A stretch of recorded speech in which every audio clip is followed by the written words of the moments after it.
these? I got a little obsessed with mine. In fact, I got a little obsessed with all my stuff. Have you ever wondered where all the stuff we buy comes from and where it goes when we throw it out?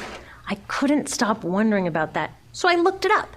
And what the textbook said is that stuff moves through a system from extraction to production to distribution to consumption to disposal. All together, it's called the materials economy. Well, I looked into it a little bit more. In fact, I spent 10 years traveling the world, tracking where our stuff comes from and where it goes. And you know what I found out? That is not the whole story. There is a lot missing from this explanation. For one thing, this system looks like it's fine. No problem. But the truth is, it's a system in crisis. And the reason it's a system in crisis is it's a linear system and we live on a finite planet. And you cannot run a linear system on a finite planet indefinitely. Every step along the way, this system is interacting with the real world. In real life, it's not happening on a blank white page. It's interacting with societies, cultures, economies, the environment. And all along the way, it's bumping up against limits. Limits we don't see here because the diagram is incomplete. So let's go back through. Let's fill in some of the blanks and see what's missing. Well, one of the most important things that's missing is people. Yes, people. People live and work all along this system. And some people in this system matter a little more than others. Some have a little more say. Who are they? Well, let's start with the government. Now, my friends tell me I should use a tank to symbolize the government, and that's true in many countries and increasingly in our own. After all, more than 50% of our federal tax money is now going to the military. But I'm using a person to symbolize the government because I hold true to the vision and values the government should be of the people, by the people, for the people. It's the government's job to watch out for us, to take care of us. That's their job. Then along came the corporation. Now, the reason the corporation looks bigger than the government is that the corporation is bigger than the government. Of the 100 largest economies on Earth now, 51 are corporations. And as the corporation has grown in size and power, we've seen a little change in the government where they're a little more concerned in making sure everything's working out for those guys than for us. Okay, so let's see what else is missing from this picture. We'll start with extraction, which is a fancy word for natural resource exploitation, which is a fancy word for trashing the planet. What this looks like is we chop down the trees, we blow up mountains to get the metals inside, we use up all the water, and we wipe out the animals. So here we are running up against our first limit. We are running out of resources. We are using too much stuff. Now, I know this can be hard to hear, but it's the truth, so we've got to deal with it. In the past 3 decades alone, 1/3 of the planet's natural resource base has been consumed. Gone. We are cutting and mining and hauling and trashing the place so fast that we're undermining the planet's very ability for people to live here. Where I live, in the United States, we have less than 4% of our original forests left. 40% of the waterways have become undrinkable. And our problem is not just that we're using too much stuff, but we're using more than our share. We have 5% of the world's population, but we're using 30% of the world's resources and creating 30% of the world's waste. If everybody consumed at U.S. rates, we would need 3 to 5 planets. And you know what? We've only got 1. So my country's response to this limitation is simply to go take somebody else's. This is the third world, which some would say is another word for our stuff that somehow got on somebody else's land. So what does that look like? The same thing, trashing the place. 75% of global fisheries now are fished at or beyond capacity. 80% of the planet's original forests are gone. In the Amazon alone, we're losing 2,000 trees a minute. That is 7 football fields a minute. And what about the people who live here? Well, according to these guys, they don't own these resources, even if they've been living there for generations. They don't own the means of production, and they're not buying a lot of stuff. And in this system, if you don't own or buy a lot of stuff, you don't have value. So next, the materials move to production. And what happens there is we use energy to mix toxic chemicals in with the natural resources to make toxic contaminated products. There are over 100,000 synthetic chemicals in use in commerce today. Only a handful of them have even been tested for health impacts, and none have been tested for synergistic health impacts. That means when they interact with all the other chemicals we're exposed to every day. So we don't know the full impact on health and the environment of all these toxic chemicals, but we do know one thing: toxics in, toxics out. As long as we keep putting toxics into our industrial production systems, we're going to keep getting toxics in the stuff that we bring into our homes and workplaces and schools, and our bodies. Like BFRs, brominated flame retardants, they're a chemical that make things more fireproof, but they are super toxic. They're a neurotoxin. That means toxic to the brain. What are we even doing using a chemical like this? Yet we put it in our computers, our appliances, couches, mattresses, even some pillows. In fact, we take our pillows, we douse them in a neurotoxin, then we bring them home and put our heads on them for 8 hours a night to sleep. Now, I don't know, but it seems to me in this country with so much potential, we could think of a better way to stop our heads from catching on fire at night. Now, these toxics build up the food chain and concentrate in our bodies. Do you know what is the food at the top of the food chain with the highest level of many toxic contaminants? Human breast milk. That means that we've reached a point where the smallest members of our societies, our babies, are getting the highest lifetime dose of toxic chemicals from breastfeeding from their mothers. Is that not an incredible violation? Breastfeeding must be the most fundamental human act of nurturing. It should be sacred and safe. Now, breastfeeding is still best, and mothers should definitely keep breastfeeding, but we should protect it. They should protect it. I thought they were looking out for us.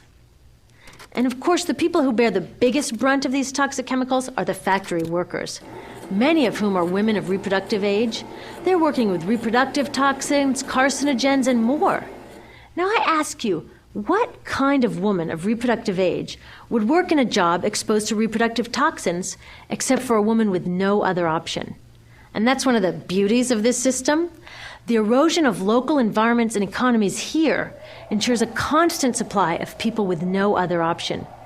Globally, 200,000 people a day are moving from environments that have sustained them for generations into cities, many to live in slums, looking for work, no matter how toxic that work may be. So you see, it's not just resources that are wasted along this system, but people too. Whole communities get wasted. Yep, toxics in, toxics out. A lot of the toxics leave the factories in products, but even more leave as byproducts or pollution. And it's a lot of pollution. In the U.S., our industry admits to releasing over 4 billion pounds of toxic chemicals a year. And it's probably a lot more because that's only what they admit. So that's another limit, because yuck, who wants to look at and smell 4 billion pounds of toxic chemicals a year? So what do? Move the dirty factories overseas, pollute someone else's land. But surprise, a lot of that pollution is coming right back at us, carried by wind currents. So what happens after all these natural resources are turned into products? Well, it moves here for distribution. Now, distribution means selling all the toxic contaminated junk as quickly as possible. The goal here is to keep the prices down, keep the people buying, and keep the inventory moving. How do they keep the prices down? Well, they don't pay the store workers very much, and they skimp on health insurance every time they can. It's all about externalizing the costs. What that means is that the real costs of making stuff aren't captured in the price. In other words, we aren't paying for the stuff we buy. I was thinking about this the other day. I was walking to work and I wanted to listen to the news, so I popped into a Radio Shack to buy a radio. I found this cute little green radio for $4.99. I was standing there in line to buy this thing, and I was thinking, how could $4.99 possibly capture the cost of making this radio and getting it into my hands? The metal was probably mined in South Africa. The petroleum was probably drilled in Iraq. The plastics were probably produced in China. And maybe the whole thing was assembled by some 15-year-old in a maquiladora in Mexico. $4.99 wouldn't even pay the rent for the shelf space it occupied until I came along, let alone part of the staff guy's salary who helped me pick it out, or the multiple ocean cruises and truck rides pieces of this radio went on. That's how I realized I didn't pay for the radio. So who did pay? Well, these people paid with the loss of their natural resource space.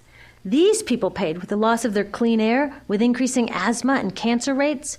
Kids in the Congo paid with their future. 30% of the kids in part of the Congo have dropped out of school to mine coltan, a metal we need for our cheap and disposable electronics. These people even paid by having to cover their own health insurance. All along this system, people pitched in so I could get this radio for $4.99. And none of these contributions are recorded in any accounts book. That's what I mean by the company owners externalize the true costs of production. And that brings us to the golden arrow of consumption. This is the heart of the system, the engine that drives it.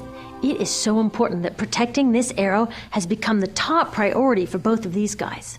That's why after 9/11, when our country was in shock, and President Bush could have suggested any number of appropriate things, to grieve, to pray, to hope. No, he said to shop. To shop! We have become a nation of consumers. Our primary identity has become that of being consumers, not mothers, teachers, farmers, but consumers. The primary way that our value is measured and demonstrated is by how much we contribute to this arrow, how much we consume. And do we? We shop and shop and shop, keep the materials flowing, and flow they do. Guess what percentage of total materials flow through this system is still in product or use 6 months after their date of sale in North America? 50%? 20%? No, 1%. 1. In other words, 99% of the stuff we harvest, mine, process, transport, 99% of the stuff we run through this system is trashed within 6 months. Now, how can we run a planet with that level of materials throughput? It wasn't always like this. The average U.S. person now consumes twice as much as they did 50 years ago. Ask your grandma. In her day, stewardship and resourcefulness and thrift were valued. So how did this happen? Well, it didn't just happen. It was designed. Shortly after World War II, these guys were figuring out how to ramp up the economy. Retailing analyst Victor Lebeau articulated the solution that's become the norm for the whole system. He said, our enormously productive economy demands that we make consumption our way of life, that we convert the buying and use of goods into rituals, that we seek our spiritual satisfaction, our ego satisfaction in consumption. We need things consumed, burned up, replaced, and discarded at an ever-accelerating rate. President Eisenhower's Council of Economic Advisors chairman said that the American economy's ultimate purpose is to produce more consumer goods. More consumer goods? Our ultimate purpose? Not provide health care or education or safe transportation or sustainability or justice? Consumer goods? How did they get us to jump on board this program so enthusiastically? Well, two of their most effective strategies are planned obsolescence and perceived obsolescence. Planned obsolescence is another word for designed for the dump. It means they actually make stuff to be useless as quickly as possible, so we'll chuck it and buy a new one.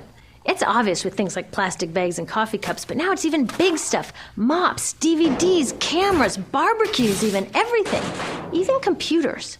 Have you noticed that when you buy a computer now, the technology is changing so fast that in just a couple of years, it's actually an impediment to communication? I was curious about this, so I opened up a big desktop computer to see what was inside. And I found out that the piece that changes each year is just a tiny little piece in the corner. But you can't just change that one piece because each new version is a different shape. So you gotta chuck the whole thing and buy a new one. So I was reading industrial design journals from the 1950s when planned obsolescence was really catching on. These designers are so open about it. They actually discuss how fast can they make stuff break that still leaves the consumer having enough faith in the product to go out and buy another one. It was so intentional. But stuff cannot break fast enough to keep this arrow afloat. So there's also perceived obsolescence. Now, perceived obsolescence convinces us to throw away stuff that is still perfectly useful. How do they do that? Well, they change the way the stuff looks. So if you bought your stuff a couple of years ago, everyone can tell that you haven't contributed to this arrow recently. And since the way we demonstrate our value is contributing to this arrow, it can be embarrassing. Like, I've had the same fat white computer monitor on my desk for 5 years. My coworker just got a new computer. She has a flat, shiny, sleek monitor. It matches her computer, it matches her phone, even her pen stand. She looks like she's driving in Spaceship Central, and I look like I've got a washing machine on my desk. Fashion is another prime example of this. Have you ever wondered why women's shoe heels go from fat one year to skinny the next to fat to skinny? It's not because there's some debate about which heel structure is the most healthy for women's feet. It's because wearing fat heels in a skinny heel year shows everybody that you haven't contributed to that arrow as recently, so you're not as valuable as that person in skinny heels next to you, or more likely in some ad. It's to keep us buying new shoes. Advertisements and media in general plays a big role in this. Each of us in the U.S. is targeted with over 3,000 advertisements a day. We see more advertisements in 1 year than people 50 years ago saw in a lifetime. And if you think about it, what's the point of an ad except to make us unhappy with what we have? So 3,000 times a day, we're told our hair is wrong, our skin is wrong, our clothes are wrong, our furniture is wrong, our car is wrong. We are wrong, but it can all be made right if we just go shopping. Media also helps by hiding all of this and all of this. So the only part of the materials economy we see is the shopping. The extraction, production, and disposal all happens outside of our field of vision. So in the US, we have more stuff than ever before, but polls show that our national happiness is actually declining. Our national happiness peaked in the 1950s, the same time that this consumption mania exploded. Interesting coincidence. I think I know why. We have more stuff, but we have less time for the things that really make us happy. Friends, family, leisure time. We're working harder than ever. Some analysts say we have less leisure time than any time since feudal society. And do you know what the two main activities are that we do with the scant leisure time we have? Watch TV and shop. In the US, we spend 3 to 4 times as many hours shopping as our counterparts in Europe do. So we're in this ridiculous situation where we go to work, maybe 2 jobs even, and we come home and we're exhausted. So we plop down on our new couch and watch TV, and the commercials tell us you suck. So you got to go to the mall to buy something to feel better, and then you got to go to work more to pay for the stuff you just bought. So you come home and you're more tired, so you sit down and you watch more TV, and it tells you to go to the mall again. And we're on this crazy work, watch, spend treadmill, and we could just stop. So in the end, what happens to all the stuff we buy anyway? At this rate of consumption, it can't fit into our houses, even though the average house size has doubled in this country since the 1970s. It all goes out in the garbage. And that brings us to disposal. This is the part of the materials economy we all know the most because we have to haul the junk out to the curb ourselves. Each of us in the United States makes 4.5 pounds of garbage a day. That's twice what we each made 30 years ago. All of this garbage either gets dumped in a landfill, which is just a big hole in the ground, or if you're really unlucky, first it's burned in an incinerator and then dumped in the landfill. Either way, they both pollute the air, land, water, and don't forget, change the climate. Incineration is really bad. Remember those toxics back in the production stage? Well, burning the garbage releases the toxics up into the air. Even worse, it makes new super toxics, like dioxin. Dioxin is the most toxic man-made substance known to science, and incinerators are the #1 source of dioxin. That means that we could stop the #1 source of the most toxic man-made substance known just by stopping burning the trash. We could stop it today. Now, some companies don't want to deal with building landfills and incinerators here, so they just export the disposal too. What about recycling? Does recycling help? Yes, recycling helps. Recycling reduces the garbage at this end, and it reduces the pressure to mine and harvest new stuff at this end. Yes, yes, yes, we should all recycle, but recycling is not enough. Recycling will never be enough for a couple reasons. First, the waste coming out of our houses is just the tip of the iceberg. For every 1 garbage can of waste you put out on the curb, 70 garbage cans of waste were made upstream just to make the junk in that 1 garbage can you put out on the curb. So even if we could recycle 100% of the waste coming out of our households, it doesn't get to the core of the problems. Also, much of the garbage can't be recycled, either because it contains too many toxics or it's designed not to be recyclable in the first place. Like those juice packs, where they have layers of metal and paper and plastic all smushed together, you can never separate those for true recycling. So you see, it is a system in crisis. All along the way, we are bumping up against limits. From changing climate to declining happiness, it's just not working. But the good thing about such an all-pervasive problem is that there are so many points of intervention. There are people working here on saving forests and here on clean production, people working on labor rights and fair trade and conscious consuming and blocking landfills and incinerators, and very importantly, on taking back our government so that it really is by the people and for the people. All of this work is critically important, but things are really going to start moving when we see the connections, when we see the big picture. When people along this system get united, we can reclaim and transform this linear system into something new, a system that doesn't waste resources or people. Because what we really need to chuck is that old school throwaway mindset. There's a new school of thinking on this stuff, and it's based on sustainability and equity, green chemistry, zero waste, closed-loop production, renewable energy, local living economies. It's already happening. Now, some say it's unrealistic, idealistic that it can't happen, But I say the ones who are unrealistic are those that want to continue with the old path. That's dreaming. Remember, that old way didn't just happen. It's not like gravity that we've just got to live with. People created it, and we're people too. So let's create something new.